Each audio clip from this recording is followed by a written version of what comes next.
Flint Castle is striking both in terms of its construction and location. But why did Edward I build a castle here? The English king was on a mission to try to subdue the Welsh. After all, Wales had been a battleground since the Norman invasion of 1066, with Welsh princes keeping up an almost constant battle for their lands. By the time Edward's father Henry III became king, the English crown directly controlled all of North Wales to the east of the River Conwy. However, the Welsh hadn't given up the fight. No. Llywelyn ap Gruffydd came from a long line of powerful Welsh princes. He fought against Henry III and forced the king to sign a treaty which officially recognised Llywelyn as Prince of Wales. Yes. But the story didn't end there.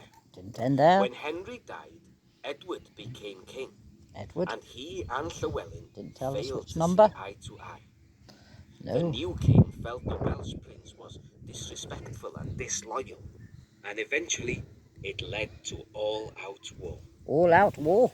Edward invaded Wales in June 1277.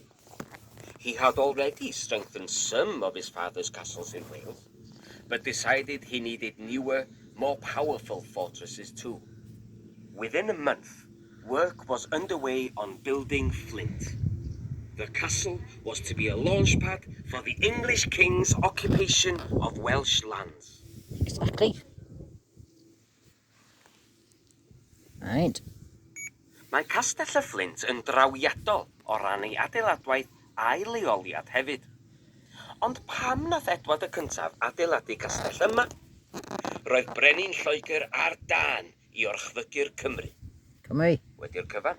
Roedd Cymru wedi bod yn faes y gad ers conquest y Normaniaid yn 1166. A thywysogion Cymru'n brwydro'n gyson i ddal i gafel ar eu tiroedd. Erbyn i dad Edward, Harri'r Trydydd, ddod i'r orsedd, Coron Lloegr oedd yn uniongyrchol rheoli gogledd Cymru i'r dwyrain o Afon Conwy. Hynny, doedd y Cymru heb ildio'n llwyr. Roedd Llywelyn ap Gruffydd yn hannu na hir o dywysogion grymus Cymreig. Bydd ymladd yn erbyn Harri'r Trydydd, gan orfodi'r brenin i arwyddo cytundeb oedd yn cydnabod Llywelyn yn swyddogol yn dywysog Cymru. Ond nid dyna ddiwedd yr hanes. Pan fu Harry farw, daeth Edward yn frenin, ac nid oedd o a Llywelyn yn gweld llygad yn llygad. Roedd y brenin newydd yn teimlo nad oedd y tywysog Cymreig yn dangos parch a theyrngarwch tuag ato, ac ymhen hir a hwyr aeth yn rhyfel rhwng y ddau.